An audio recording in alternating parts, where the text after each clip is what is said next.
வணக்கம். திசைகளின் 5 மணி செய்திகள். 28 ஆண்டுகளுக்கு முன்னர் புதைக்கப்பட்ட டைம் கேப்சியூல் இன்று துன் மகாதீரால் திறக்கப்பட்டது.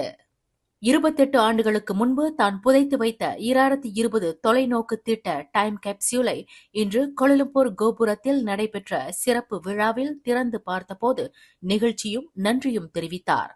1996 அக்டோபர் 1ஆம் தேதி புதைக்கப்பட்ட இந்த கேப்சியூலில் மலேசியா ஒரு வளர்ந்த நாடு என்ற நிலையை அடைய வேண்டும் என்ற எதிர்பார்ப்பையும் நம்பிக்கைகளையும் பிரதிபலிக்கும் பல்வேறு அடையாள பொருட்கள் அதில் இருந்தன. இந்த பொருட்களை இன்னும் பார்க்க முடியும் என்று தாம் நினைக்கவில்லை எனவும், இதனை திறந்து பார்க்கும் நேரத்தில் தாம் இருக்க மாட்டேன் என்று நினைத்திருந்ததாக துன் மகாதீர் குறிப்பிட்டார். ஆனால் இறைவன் அருளால் இந்த கேப்சியூலின் உள்ளடக்கத்தை 100 வயதை எட்டும் துன் மகாதீர் தானே திறந்து படித்து பார்க்க இன்னும் வாய்ப்பு கிடைத்தது. இதற்காக தாம் மிகவும் நன்றியுள்ளவனாக இருக்கிறேன் என்று அவர் செய்தியாளர் சந்திப்பில் கூறினார். 2020 இது திறக்கப்பட திட்டமிடப்பட்டிருந்தது. ஆனால் இப்போது தாமதமாக திறக்கப்பட்டாலும் தனக்கு இன்னும் வாய்ப்பு கிடைத்தது என்று அவர் நெகிழ்ச்சியுடன் கூறினார். இதில் அடையாள அட்டை, படங்கள், தொலைபேசி, ஊடக அறிக்கைகள், டாக்டர் மகாதீரால் சொந்தமாக எழுதப்பட்ட கவிதை உட்பட பல்வேறு நினைவுப் பொருட்கள் எடுக்கப்பட்டன. கோலாலம்பூர் ஸ்ரீ மகாமாரியம்மன் கோவில் தேவஸ்தான தலைவர் தான் ஸ்ரீ டாக்டர் ஆர் நடராஜா வாழ்நாள் சாதனையாளர் விருது வழங்கி கௌரவிக்கப்பட்டுள்ளார். டீம் எனப்படும் மலேசிய அயலக தெலுங்கு சங்கத்தின் ஏற்பாட்டில் நேற்று சனிக்கிழமை மாலையில் கோலாலம்பூர் விஸ்மா MCA மண்டபத்தில் வெகு விமரிசையாக நடைபெற்ற தெலுங்கு சமுதாயத்தின் உகாதி புத்தாண்டு கொண்டாட்ட நிகழ்வில் சங்கத்தின் சார்பில் மலேசியாவிற்கான இந்திய தூதர் BN ரெட்டி தான் ஸ்ரீ நடராஜாவிற்கு வாழ்நாள் சாதனையாளர் விருதை வழங்கி கௌரவித்தார். மலேசிய அயலக தெலுங்கு சங்கத்தின் தலைவர் ஸ்ரீ அனில்குமார், துணைத் தலைவர் ஸ்ரீ ஆனந்த், பொதுச் செயலாளர் ஸ்ரீ இந்திரனில், பொருளாளர் டாக்டர் நடராஜா, இளைஞர் பிரிவு தலைவர் கிரண், ஒருங்கிணைப்பாளர்கள் ஷுபானி, மஸ்தான் மற்றும் திரளாக கலந்து கொண்ட மக்கள் முன்னிலையில் இவ்விருது தான் ஸ்ரீ நடராஜாவிற்கு வழங்கப்பட்டது. பத்துமலை திருத்தலத்தின் மேம்பாட்டு தந்தை என்ற முறையில் தான் ஸ்ரீ டாக்டர் ஆர் நடராஜாவிற்கு வாழ்நாள் சாதனையாளர் விருதை வழங்கி கௌரவிப்பதில் மலேசிய அயலக தெலுங்கு சங்கம் பெருமைப்படுவதாக அறிவிக்கப்பட்டது. தான் ஸ்ரீ டாக்டர் ஆர் நடராஜன் அவர்கள் ஸ்ரீ மகாமாரியம்மன் கோயில் கோலாலம்பூர் தலைவர். He is a father of Batu Caves. அவ்வளவு பெரிய பத்து கேவ்ஸ் எல்லாம் வைக்கிறதுங்கிறது அவரோட கனவு. அதை அவர் பண்ணியிருக்கார். அவர் ஆலயம் மட்டுமில்ல, கலாச்சாரம், சமூக சேவை எல்லா இடங்களையும் ரொம்ப பெரிய உதவி செஞ்சிருக்கார். இந்தியா மக்களுக்கு மலேசியாவில் நல்லது செய்ய அவர் ரொம்ப துணியா இருந்தார். இப்போ Telugu expert association Malaysia Ugadi 2025 அவருக்கு லைஃப் டைம் அச்சீவ்மெண்ட் அவார்டு கொடுக்க போறோம். கட்டிகா சப்பட்டி தொட்டி தான்ஸ்ரீ ஐயாக்கு. முன்னதாக தான் ஸ்ரீ நடராஜா மற்றும் அவரின் துணைவியார் புவான் ஸ்ரீ மல்லிகா ஆகியோர் பிரதான மேடைக்கு அழைக்கப்பட்டு பிரத்யேகமாக அமைக்கப்பட்ட இருக்கைகளில் அமர வைக்கப்பட்டு சிறப்பு செய்யப்பட்டனர். அத்துடன் அவர்களுக்கு இந்திய தூதர் BN ரெட்டி சால்வை அணிவித்து கேடயம் வழங்கி சிறப்பு செய்தார். இந்நிகழ்வில் தான் ஸ்ரீ நடராஜாவின் புதல்வரும் மஹிமாவின் தலைவருமான டாக்டர் சிவகுமாரும் கலந்து கொண்டார். சமய பணி, கல்வி பணி, சமுதாய பணி என சுமார் அரை நூற்றாண்டுகளுக்கு மேலாக தம்மை பிணைத்துக் கொண்ட தான் ஸ்ரீ நடராஜா கோலாலம்பூர் ஸ்ரீ மகாமாரியம்மன் கோவில் தேவஸ்தான தலைவர் என்ற முறையில் பத்துமலை திருத்தல மேன்மைக்கும் அதன் வளர்ச்சிக்கும் இந்தியர்களின் கலாச்சார பண்பாட்டிற்கும் ஆற்றி வரும் அரும் பணிக்காக வாழ்நாள் சாதனையாளர் விருது வழங்கி கௌரவிக்கப்படுவது மிக தகுதியான, பொருத்தமான, ஒருவருக்கு அந்த உயரிய விருது சென்றடைவதை காணும் போது தாம் உண்மையிலேயே பெருமிதம் கொள்வதாக இந்திய தூதர் BN ரெட்டி தமது உரையில் புகழாரம் சூட்டினார்.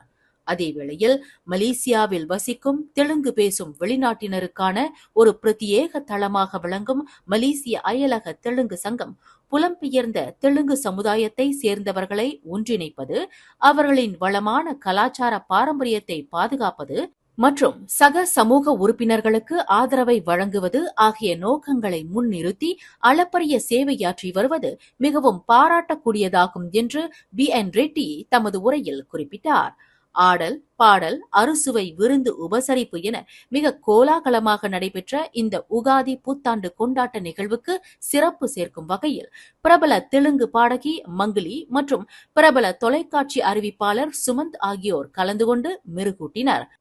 மலேசிய தெலுங்கு சங்கத்தின் முன்னாள் தலைவர் டத்தோ டாக்டர் அச்சயகுமார், மலேசிய தெலுங்கு கலாச்சார அமைப்பின் தலைவர் டத்தோ ஏ காந்தாராவ், கல்விமான் பிரகாஷ் ராவ் உட்பட பிரமுகர்கள் பலர் கலந்து சிறப்பித்தனர்.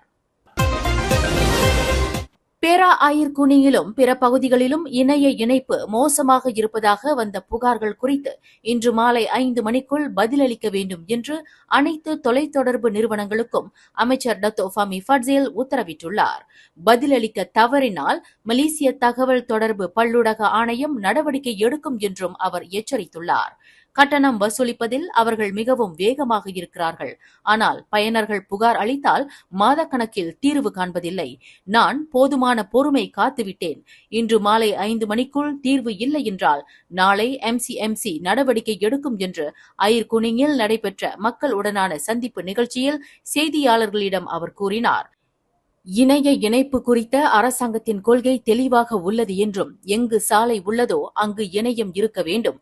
ஆனால் பீடோர், தாப்பா நாடாளுமன்ற தொகுதி உட்பட பல முக்கிய சாலைகளில் போதுமான இணைப்பு இல்லை என்று அவர் வருத்தம் தெரிவித்தார். முன்னதாக மார்ச் 5ஆம் தேதி நாடு முழுவதும் MCMC நடத்திய இணைய வேக பரிசோதனையில் மக்கள் வசிக்கும் பகுதிகளுக்கு அருகிலும் பல முக்கிய சாலைகளில் இணைய இணைப்பு மோசமாக இருப்பது கண்டறியப்பட்டது. MCMC உருவாக்கிய நெக்சஸ் செயலி மூலம் இணைய வேகம் குறைந்தபட்சம் வினாடிக்கு 7.5 Mbps இருப்பதை உறுதி செய்ய நடவடிக்கை எடுக்கப்படும் என்றும் ஓராண்டுக்குள் இது 10 Mbps ஆக உயர்த்தப்படும் என்றும் ஃபமி கூறினார். சீன அதிபர் ஜி ஜின்பிங் மலேசியாவுக்கு அதிகாரப்பூர்வ பயணம் மேற்கொள்வதையொட்டி அடுத்த செவ்வாய் முதல் வியாழன் வரை கிளான் பள்ளத்தாக்கு பகுதியில் 17 சாலைகள் தற்காலிகமாக மூடப்படும். புகிட் அமான் போக்குவரத்து புலனாய்வு அமலாக்கத்துறை இயக்குநர் டத்தோ ஸ்ரீ முகமது யூஸ்ரி ஆசான் பஸ்ரி கூறுகையில், பிரதிநிதிகள் செல்வதற்கு வழிவிடும் வகையில் சாலைகள் 30 முதல் 45 நிமிடங்கள் வரை மூடப்பட்டு பின்னர் மீண்டும் திறக்கப்படும். இந்த காலகட்டத்தில் முக்கிய பிரமுகர்களுக்கு பாதுகாப்பு அளிக்கவும், போக்குவரத்தை கட்டுப்படுத்தவும், சாலை விதிகளை அமல்படுத்தவும் 378 அதிகாரிகள் ஈடுபடுத்தப்படுவார்கள் என யூஸ்ரி ஆசான் பஸ்ரி தெரிவித்தார். ஏப்ரல் 15 முதல் 17 வரை குறிப்பிட்ட நேரங்களில் KLIA, இலிட், புத்ராஜயா, மேக்ஸ், கசாஸ், NPE உள்ளிட்ட முக்கிய சாலைகள் மூடப்படும். எனவே சாலை பயனர்கள் முழுமையான சாலை மூடல்களையும் திருப்பிவிடப்படும் பாதைகளை தவிர்க்கவும், தங்கள் பயணத்தை திட்டமிட்டு அதிகாரிகளின் அறிவுறுத்தல்களை பின்பற்றவும் JSPT கேட்டுக்கொள்கிறது. ஏப்ரல் 1ஆம் தேதி புத்ரா ஹைட்ஸில் ஏற்பட்ட நிலத்தடி எரிவாயு குழாய் வெடிப்பு சம்பவத்தில் படுகாயமடைந்து தனியார் மருத்துவமனையின் தீவிர சிகிச்சை பிரிவில் சிகிச்சை பெற்று வரும் 21 வயது இளைஞர் தொடர்ந்து சுவாசக் கருவியின் உதவியுடன் இருந்தாலும் அவரது உடல்நிலையில் நல்ல முன்னேற்றம் ஏற்பட்டுள்ளதாக சுகாதார அமைச்சர் டத்தோஸ்ரீ டாக்டர் ஜுல்கிஃப்லி அமாட் தெரிவித்தார். அந்த இளைஞருக்கு தொடர்ந்து மருந்துகள் செலுத்தப்பட்டு வந்த நிலையில் அவரது உடல்நிலை தேறி வருவதற்கான அறிகுறிகள் தென்படுகின்றன. அவரது நிலை சீராக முன்னேறி வருவதற்கு இறைவனை வேண்டிக் கொள்வோம் என்றார். நேற்றைய நிலவரப்படி மருத்துவமனைகளில் மொத்தம் 30 பேர் தொடர்ந்து சிகிச்சை பெற்று வருகின்றனர். இதில் 17 பேர் தனியார் மருத்துவமனைகளிலும் 13 பேர் சுகாதார அமைச்சின் மருத்துவமனைகளிலும் சிகிச்சை பெறுகின்றனர் என்றார். 50க்கும் மேற்பட்ட திரை நட்சத்திரங்கள் ஒன்று கூடும் மாபெரும் விழா 17th Annual Edison Awards Penang Spice அரினாவில் மே 17 மாலை 5 மணிக்கு. குடும்பத்தோடு வாங்க, கொண்டாட்டத்தோடு போங்க. உடனே டிக்கெட் புக் பண்ண மை டிக்கெட் ஏசியாவை விசிட் பண்ணுங்க. புத்ரா ஹைட்ஸ் நிலத்தடி எரிவாயு குழாய் வெடிப்பை தொடர்ந்து மேற்கொள்ளப்படும் மாபெரும் துப்புரவு பணி இன்று 2வது நாளாக தொடர்கிறது. இன்று காலை 9 மணி முதல் தொடங்கிய இந்த நடவடிக்கையில் பாதிக்கப்பட்ட பகுதிகளில் மரங்களை வெட்டுதல், குப்பைகளை அகற்றுதல், சாலைகளை சுத்தம் செய்தல் போன்ற பணிகள் முக்கியமாக மேற்கொள்ளப்படுகின்றன. இதில் 20க்கும் மேற்பட்ட அரசு, தனியார், அரசு சாரா அமைப்புகளை சேர்ந்த 4000த்திற்கும் மேற்பட்ட தன்னார்வலர்கள் பங்கேற்றுள்ளனர். இப்பணிகள் ABC என 3 முக்கிய பிரிவுகளாக பிரிக்கப்பட்ட மொத்தம் 12 மண்டலங்களாக செயல்படுத்தப்படுகின்றன. மண்டலம் Aவும் மண்டலம் Bயும் தமன் புத்ரா ஹார்மோனி பகுதியை உள்ளடக்கியது. மண்டலம் சி கம்போங் குவால சுங்காய் பாருவை உள்ளடக்கியது. நீர் தொட்டிகள், மண்வெட்டி இயந்திரங்கள், கிரேன்கள் போன்ற பல துப்புரவு வாகனங்கள் துப்புரவு பணிகளை விரைவுபடுத்தும் நோக்கில் இயக்கப்படும் பகுதிகளில் நுழைந்துள்ளன. இதுவரை 307 வீடுகள் மீண்டும் குடியிருப்பதற்கு அனுமதிக்கப்பட்டுள்ளன. துப்புரவு பணிகள் முழுமையாக முடிந்தவுடன் மேலும் பல வீடுகள் விரைவில் குடியிருப்புக்கு திரும்பும் என்று எதிர்பார்க்கப்படுகிறது. அய்யர்குனிங் சட்டமன்ற இடைத்தேர்தல் பரப்புரையின் போது சமூக ஊடக தளங்களில் கருத்து தெரிவிக்கும் பொதுமக்கள் கவனமாக இருக்க அறிவுறுத்தப்படுகிறார்கள். குறிப்பாக 3R எனப்படும் மதம், இனம், முடியாட்சி தொடர்பான உணர்ச்சிகரமான கருத்துக்களை தெரிவிப்பதை தவிர்க்குமாறு கேட்டுக் கொள்ளப்படுகிறார்கள். அவ்வாறு செய்பவர்கள் கண்டறியப்பட்டால் குற்றவியல் தண்டனையாக 5 லட்சம் ரிங்கிட் வரை அபராதம் அல்லது சிறை தண்டனை விதிக்கப்படலாம் என்று தகவல் தொடர்பு அமைச்சர் டத்தோ ஃபமி ஃபட்சில் எச்சரித்துள்ளார். இதுவரை இதுபோன்ற புகார்கள் எதுவும் வரவில்லை என்றாலும் தேர்தல் பரப்புரை தீவிரமடையும் போது இது நிகழ வாய்ப்புள்ளது. 3R பிரச்சினைகளை யார் எழுப்பினாலும் சட்டமீறல் நடந்ததாக அதிகாரிகள் நம்பினால் கடுமையான நடவடிக்கை எடுக்கப்படும். பரப்புரை செய்ய விரும்புபவர்கள் 3R பிரச்சினைகளை தவிர்க்கவும், ஏற்கனவே உள்ள உள்ளடக்கத்தை பதிவேற்றவோ அதாவது மீள்பதிவு செய்யவோ வேண்டாம் என்று அவர் அறிவுறுத்தினார். மேலும் தேர்தல் காலத்தில் அரசாங்க திட்டங்களை அறிவிப்பதை அமைச்சர்கள் தவிர்க்க வேண்டும் என்றும், நியாயமான போட்டி நிலவ வேண்டும் என்பதே இதன் நோக்கம் என்றும் அவர் வலியுறுத்தினார்.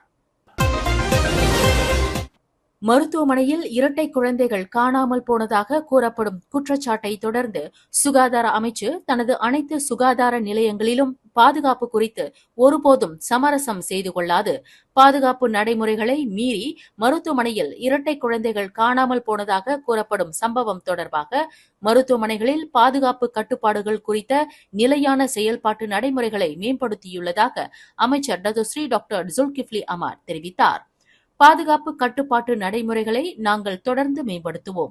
இந்த விவகாரத்தை நாம் எளிதாக எடுத்துக்கொள்ள முடியாது. எனவே இந்த விவகாரம் பாதுகாப்பு அம்சங்களை தொடர்ந்து மேம்படுத்துவதற்கு நமக்கு ஒரு பாடமாக இருக்க வேண்டும். நாங்கள் பாதுகாப்பு அம்சத்தில் சமரசம் செய்ய மாட்டோம் என்று அவர் கூறினார்.